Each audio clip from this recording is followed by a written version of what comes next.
something you can expect to hear more of throughout 2022 as Republicans seek to take back Congress in the midterm election.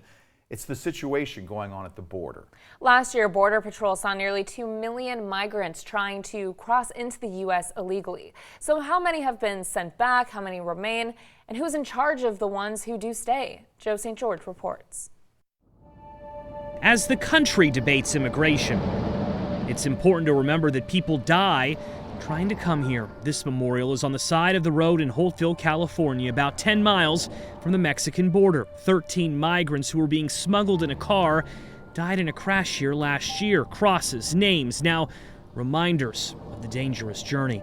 Another reminder is less than a mile from the site, a John and Jane Doe cemetery for the remains of unidentified migrants whose bodies were found near the southern border. Remembering those lost is important context when discussing the migrant surge. Last year, there were around 1.9 million arrests by Border Patrol. That's a record. And while some tried to cross multiple times, around 1 million were immediately expelled. The others, 400,000 or so, are here in the United States awaiting hearings.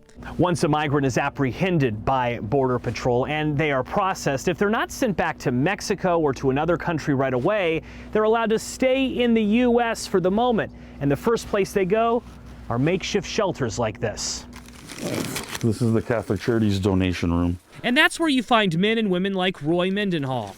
Nonprofits like Catholic Charities are often tasked by state and federal governments to help migrants who are permitted to stay get necessities before they travel to other parts of the country. They don't have anything, not even shoes.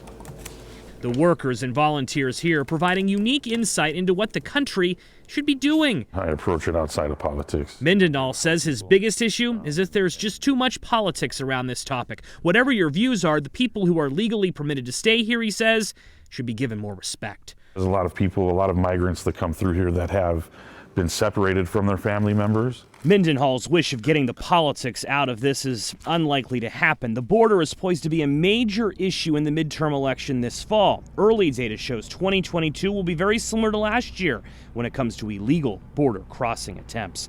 In Holtville, California, I'm Joe St. George.